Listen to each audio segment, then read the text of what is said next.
Understanding of Islam.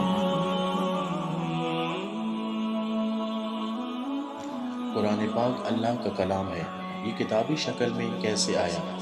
آئیے doctor اسرار احمد کا بیان اس ویڈیو میں ملاحظہ فرماتے ہیں۔ قرآن مجید اللہ کا کلام ہے، اس کی تدوین ہوئی ہے، یہ بھی ایک دیوان کی شکل میں ہے، اس کو بھی جمع کیا گیا ہے، لیکن یہ جمع و تدوین قرآن یہ خود اپنی جگہ پر ایک بہت اہم موضوع ہے جس کے بارے میں بعض معلومات ہمارے ذہنوں میں ہر وقت مستحضر رہنی چاہیے۔ تو تدوین قرآن حکیم کی 3 مراحل میں مکمل ہوئی۔ پہلی تدوین حضور کی اپنی حیات طیبہ میں ہو گئی، لیکن وہ تدوین کس شکل میں تھی؟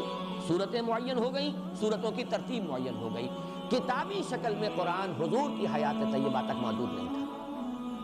لوگوں کے پاس مختلف حصوں پر لکھا ہوا قرآن تھا۔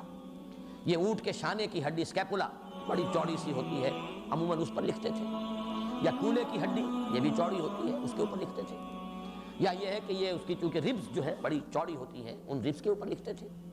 بہت شاذ لوگوں کے پاس کاغذ کہاں تھا، کاغذ اس زمانے میں، کپڑا البتہ زیادہ دستیاب تھا، کپڑے پر بھی لکھا جاتا تھا۔ اس طریقے سے پتھروں پر لکھتے تھے، چھوٹے چھوٹے پتھروں پر بھی آیتیں لکھ لیتے تھے۔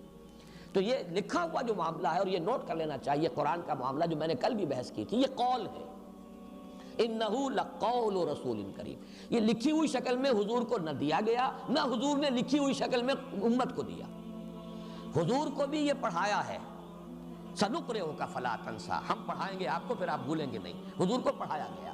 یہ گویا کہ قول جبرائیل اور پھر قول محمد بن کر لوگوں کے سامنے آیا ہے صلی اللہ علیہ وسلم۔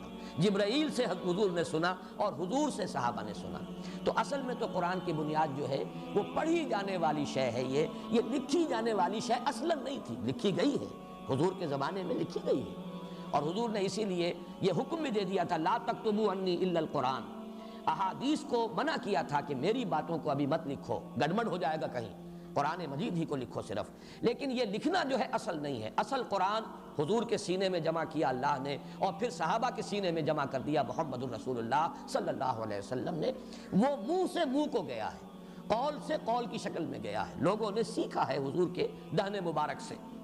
انہ لقول رسول کریم، جس پر میں کل گفتگو کر چکا ہوں۔ بہرحال لکھا ہوا قرآن بھی تھا، لیکن کتابی شکل میں نہیں، جمع شدہ شکل میں نہیں۔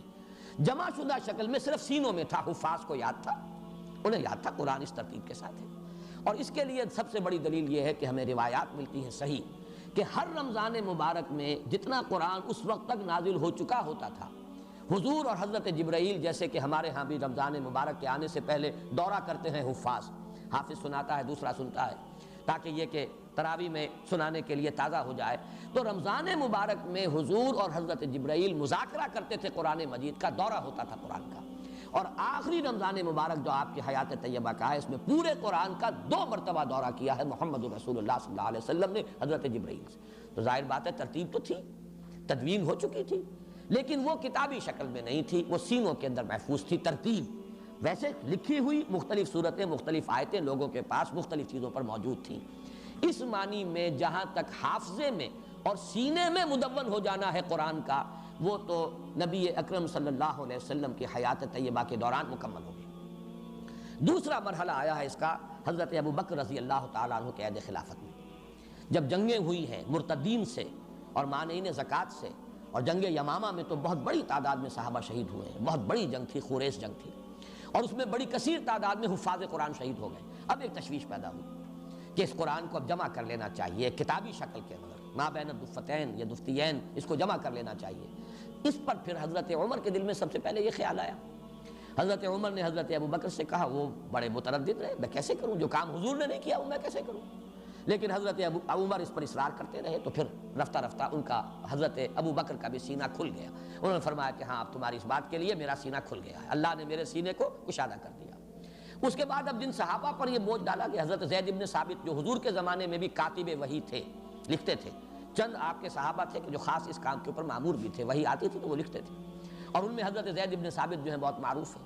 جب ان سے حضرت ابو بکر نے فرمایا کہ اب تم یہ کام کرو، اور ان کے ساتھ کچھ اور صحابہ کو ایک کمیٹی کی شکل دی، تو وہ بھی پہلے بہت متردد رہے، ان کی دلیل بھی یہ تھی جو کام حضور نے نہیں کیا میں کیسے کروں، اور نمبر 2 یہ کہ یہ تو پہاڑ جیسی ذمہ داری ہے میں کیسے اٹھاؤں۔ لیکن پھر جب حضرت ابو بکر حضرت عمر رضی اللہ تعالیٰ عنہما دونوں کا اصرار ہوا تو ان کا بھی سینہ کھل گیا۔